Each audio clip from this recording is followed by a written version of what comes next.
The economic hardships in Russia due to the war in Ukraine are causing increasing anger among the country's population, especially in the country's far eastern regions. The population is responding with mass protests against the attempts of Vladimir Putin's government to finance the war in Ukraine by raising taxes and tariffs. In this case, the Russian government is pushing back the introduction of increased recycling fees for passenger cars with engine power over 160 HP by another month. The Ministry of Industry and Trade announced this.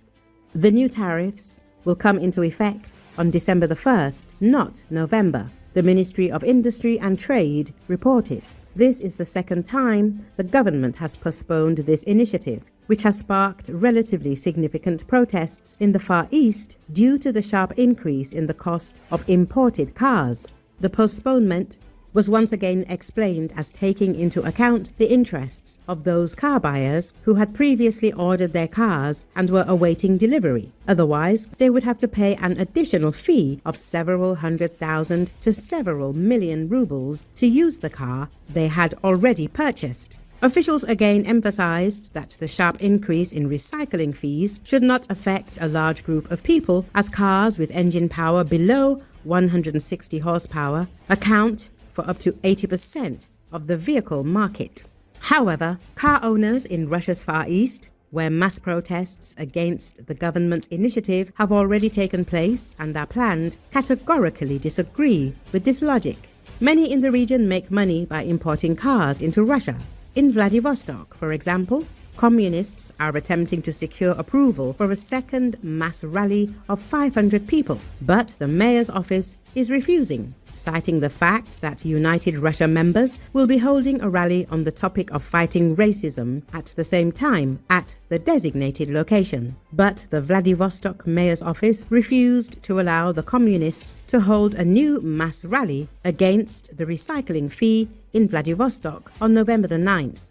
As reported, the reason is that another rally, a United Russia rally, has allegedly already been scheduled for this location, and it's on a completely different topic: the fight against racism and fascism.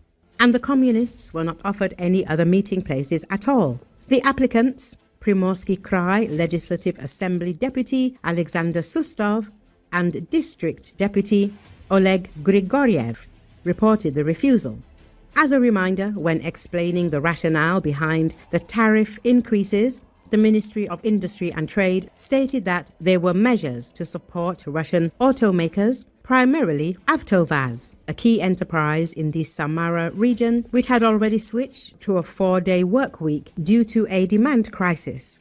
But even more outraged were Minister Alikhanov's statements that the new tariffs would support Chinese automakers who had decided to organize screwdriver production of their cars in Russia, creating jobs there.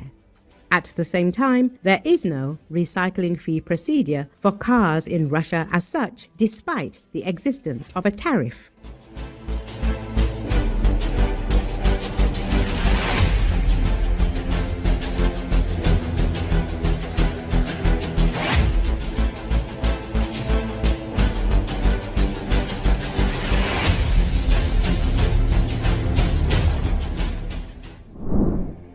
Thousands of Serbian students spent Thursday night on the streets of Indija protesting against autocratic President Aleksandar Vučić. According to Associated Press, the students set up small encampments on the streets and slept in tents or on mattresses after authorities declined to provide shelter. Jovana Nazevic, a student from Belgrade, said sleeping outside was worth it. Mina Lazic, a student from Valjevo, told the Associated Press that she felt rested and ready to continue marching.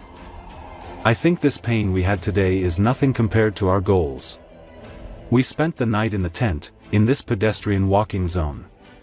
It was better than what we expected," she said. The protesters had embarked on a 2-day march from Belgrade, aiming to join a major rally in the country's north this weekend that will mark the anniversary of a deadly train station disaster. On November 1, 2024, a concrete canopy collapsed at the central train station in Novi Sad, killing 16 people.